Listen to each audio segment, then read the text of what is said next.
شریف پڑھ لیں۔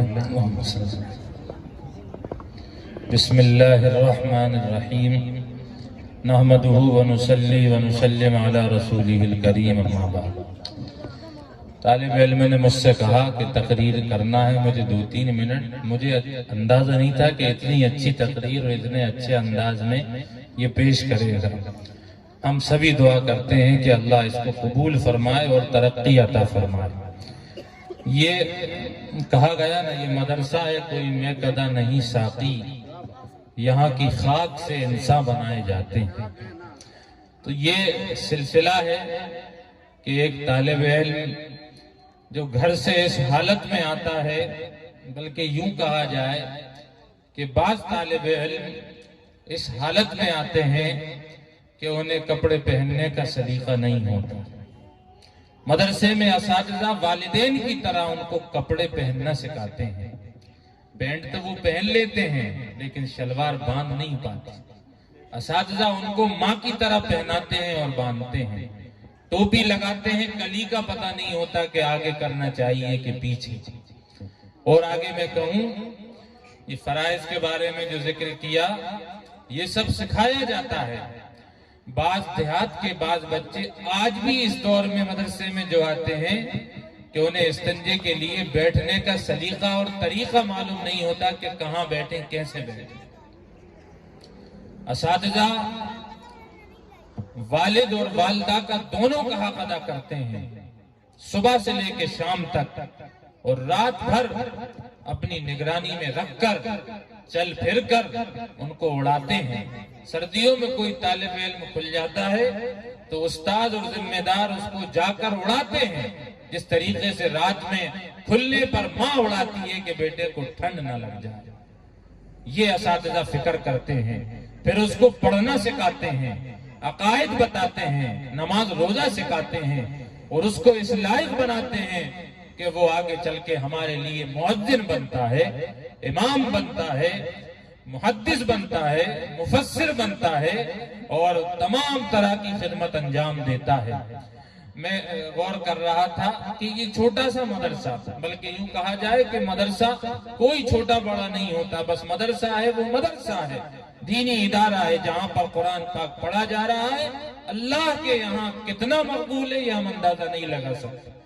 ہر مدرسے میں جو بھی نظام ہوتا ہے، لوگ پڑھتے ہیں، پڑھنے آتے ہیں۔ میں نے آپ کے اس وقت کے جامع مسجد کے امام صاحب مولانا عاقل صاحب جو تلاوت فرما رہے تھے، ہمارے بھی ساتھی ہیں۔ میں نے ان سے پوچھا کہ آپ نے شروعات کہاں پر کی، تو بتایا کہ اسی مدرسے میں ہم نے پڑھنا شروع کیا۔ آگے چل کے عالم ہوئے اور اب الحمدللہ یہاں پر خدمت کر رہے ہیں۔ قاری مبارک صاحب نعت پڑھ رہے تھے، انہوں نے ابھی ذکر کیا کہ ہماری جب دستار بندی اس مدرسے میں ہوئی تھی تو ہمارے والد مرحوم قاری خلیل صاحب تشریف لائے تھے اور انہوں نے دستار فرمائی تھی۔ تو میں نے غور کیا کہ یہ اس ادارے سے تیار ہو کر بڑے اداروں میں پہنچے اور انہوں نے آ کر اسی شہر میں تقریباً 10-12 سال خدمت کی، جامع مسجد کے امام رہے۔ یہ پودا کہاں سے لگا؟ یہ اپنے اس ادارے سے لگا۔ یہ نظام ہے، کام کہیں بھی کوئی بھی کسی بھی طریقے سے ہوتا ہے، شروعات ہوتی ہے، حالات آتے ہیں، اللہ جانتا ہے کس سے کہاں کتنا کام لینا ہے، اللہ وہاں ویسے اسباب حالات بنا دیتا ہے۔ ہماری ذمہ داری یہ بنتی ہے، بچوں نے مکالمہ پیش کیا، بڑے اچھے انداز میں پیش کیا، اور بڑی اچھی باتیں جو ہمارے لیے سبق ہے کہ ہمارے دروازے پر پڑھنے پڑھانے والے ایک عالم کا معیار اور وقار نہیں ہے کہ تمہارے دروازوں پر آ کر کھڑا ہو اور تم سے وہ سوال کرے۔ کس کے لیے؟ ان طالب علموں کے لیے بعض باحیثیت ہوتے ہیں جو بہت بڑے گھروں سے ہوتے ہیں، ان کے والدین بھی چاہتے ہیں کہ حافظ عالم قاری مفتی بنے، اور بعض غریب ہوتے ہیں ان کے والدین بھی چاہتے ہیں۔ تو ان غریبوں کی فکر کے لیے اساتذہ اور ذمہ دار نکلتے ہیں، چلتے پھرتے ہیں، فصل کے موقع پر، رمضان کے موقع پر تمام مشقتیں برداشت کر کے سفر کرتے ہیں، اور بعض انہی میں وہ یتیم بچے ہوتے ہیں کہ جن کے گھروں پر کوئی نہیں ہوتا۔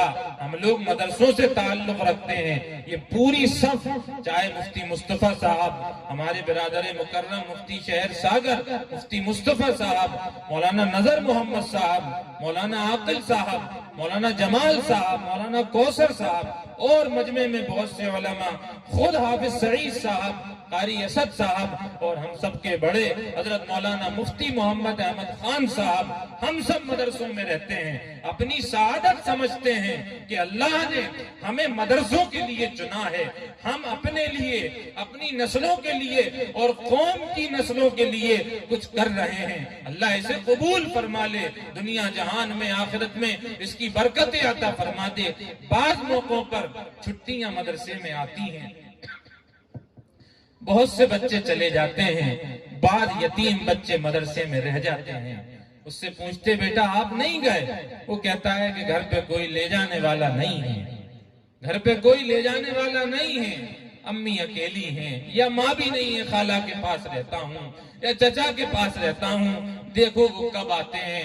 ذمہ دار ان کے سر پر ہاتھ رکھتا ہے، کہتا ہے بیٹا میں تمہارا باپ ہوں، میرے پاس رہو، کوئی گھبرانے کی ضرورت نہیں ہے، جب تک دل کرے رہو۔ آپ کبھی بھی ترجمے والی میں چلے جائیے، سالانہ چھٹیوں میں طلبہ موجود رہتے ہیں۔ آپ دارالعلوم دیوبند، مظاہرالعلوم سہارنپور، دارالعلوم ندوۃ العلماء، جامعہ عربیہ ہتھورا، اور اس کے علاوہ پورے ہندوستان اور دنیا میں جہاں جہاں ادارے قائم ہیں، آپ جا کر دیکھیے کہ بعض ایسے بچے جو وہیں پر رہتے ہیں، وہیں پر کھاتے ہیں، وہیں پر پڑھتے ہیں، اوڑھنا بچھونا مدرسہ ہوتا ہے، ان کے والدین، ان کے استاد اور ذمہ دار ہوتے ہیں، وہاں سے بند کر نکلتے ہیں تو انقلاب برپا کر دیتے ہیں، دینی خدمت انجام دیتے ہیں۔ اس لیے میرے بھائیوں یہ بات کہی جاتی ہے کہ جب بھی مدرسے والے آپ سے درخواست کریں، اپنی سعادت سمجھتے ہوئے کمیوں پر نظر نہیں، شیطان حملہ کرتا ہے، بتاتا ہے ارے یہ تو ایسا کر رہے تھے، یہ تو ویسا کر رہے تھے، سفید کپڑے برداشت نہیں ہوتے، اچھا لباس برداشت نہیں ہوتا، اچھی سواری برداشت نہیں ہوتی، جو تمہارے امام ہیں، تمہارے قائد ہیں، تمہارے بڑے ہیں، انہیں اچھا دیکھ کر تمہیں خوش ہونا چاہیے، تم ان کے لیے کیا دے رہے ہو؟ کہ کوئی کچھ بھی دے، آج مدرسے میں دیکھے کہ میں نے 100 روپے دیے تھے، مدرسے میں رسید لکھی گئی کہ نہیں، اس کے بعد پھر کچھ کہے، اگر ریکارڈ میں نہ ملے، بغیر تحقیق کے کسی سے بھی کچھ کہہ دینا، اپنی تو کیا اپنی نسلوں کی آخرت خراب کرنا ہے۔ میرے بھائیوں اس کی فکر کرنی پڑے گی، جہاں بھی، جب بھی، جس اعتبار سے اللہ کے نام پر آواز لگائی جائے، ہم اپنی حیثیت کے مطابق آگے بڑھیں، لبیک کہیں، اللہ نے جو کچھ بھی دیا ہے اپنے حساب سے اسے پیش کریں، بلکہ یوں آتا ہے کہ مانگنے والا دروازے پر آئے، آپ چکر میں مت پڑیے، اللہ نے آپ کو دیا ہے، نبی پاک نے فرمایا ہے الید العلیٰ خیر من الید السفلیٰ، اوپر کا ہاتھ بہتر ہے نیچے کے ہاتھ سے۔ مقصد یہ ہے کہ دینے والا بہتر ہے لینے والے سے، اللہ نے ہمیں دینے والا بنایا ہے۔ کوئی آ جائے اپنی سعادت سمجھتے ہوئے کہ اللہ نے میرے دروازے پر اپنے بندے کو پہنچایا ہے، کسی بھی مذہب سے تعلق رکھتا ہو اس کی مدد کر دی جائے، اس کو کھلا پلا دیا جائے، ننگا بدن ہو کپڑے پہنا دیے جائے، کسی غریب کو کپڑے پہنانا، اللہ جنت میں ایسا لباس پہنائے گا کہ ہم اندازہ نہیں لگا سکتے۔ یتیم کے سر پر ہاتھ رکھنا، اللہ اس ہاتھ کے نیچے جتنے بال آتے ہیں اللہ اتنی نیکیوں سے نواز دیتا ہے۔ یہ سب کی سب چیزیں ہمارے لیے اس لیے ہیں کہ ہم اس پر عمل کریں۔ یہ جلسوں کا مقصد یہ ہے کہ آپ لوگ دینداری سے، علماء سے، مدارس سے، مراکز سے اور خانقاہوں سے جڑے اور اپنے بچوں کو پیش کریں کہ یہ لیجئے ہمارے بچوں کو اور پڑھائیے تاکہ ان کی بھی آخرت بنے، ہماری بھی آخرت بنے۔ کل کو یہ ہمارے لیے اللہ سے دعا کریں، ہمیں پڑھ کر بخشے۔ یہ مدرسے اسی لیے ہوتے ہیں، ایک نظام اپنی بستی میں چل رہا ہے، اللہ چلا رہے ہیں، ہم ہر سال اس کو دیکھتے ہیں۔ ابھی بھی ہم لوگ آئے، شورا کا نظام جو ہے مشورہ ہوا، تمام باتیں سامنے آئیں، ہم اپنے طور پر جو جو پوچھ سکتے ہیں ہماری ذمہ داری ہے کہ ہم نے اسے پوچھا، معلوم کیا، اور اتفاق رائے سے جو باتیں طے ہوئی ان پر فیصلہ لیا گیا۔ اور یہ ہر سال کا نظام ہے کہ جو لوگ کسان آدمی کھیتی کو جانتے ہیں، تاجر آدمی تجارت کو جانتے ہیں، ڈرائیور آدمی گاڑیوں کے بارے میں اور اس کے چلانے کے بارے میں جانتا ہے، اور یہ اللہ والے علماء یہ مدارس، مساجد اور مراکز اور خانقاہوں کے نظام کو جانتے ہیں۔ یہی ان کا کام ہے۔ جن کا جو کام ہے وہ کرے گا، کام ترقی پائے گا، اور جن کا جو کام نہیں ہے وہ دخل دے گا تو کام تنزلی کی طرف جائے گا اور نقصان کو ہم دیکھیں گے۔ اس لیے جو بھی باتیں سامنے پیش کی جاتی ہیں، ہر مدرسہ اپنے اپنے طور پر ترقی کرتا ہے۔ ہمیں دل سے دعا کرنا چاہیے کہ اللہ ہمارے اس مدرسے کو ترقی عطا فرمائے، آمین کہیے سب۔ اللہ دن دونی رات چوگنی ترقی عطا فرمائے۔ یہیں سے حافظ، عالم، مفتی، قاری تیار ہوں۔ ایک پودا لگتا ہے اور اس میں جب وہ بڑا ہوتا ہے اور پھل دیتا ہے تو ہم اندازہ نہیں لگا سکتے کہ اللہ کتنا گنا نوازتا ہے۔ ایک شروعات ہے، دھیرے دھیرے نظام چل رہا ہے۔ ہم دعا کرتے ہیں ہمارے صدر محترم، ہمارے سرپرست جو اس وقت موجود ہیں، ہم ان سے بھی دعا کی درخواست کرتے ہیں۔ آپ کے بیان پر اور آپ ہی کی دعا پر جلسے کا اختتام ہوگا۔ مجھے تو کچھ باتیں کہنا تھی، میں اپنی ذمہ داری سمجھتے ہوئے آپ حضرات کے سامنے میں نے عرض کی ہے۔ علماء کی آمد، ان کی زیارت، ان سے ملاقات، یہ سب کا سب ثواب کا درجہ رکھتا ہے۔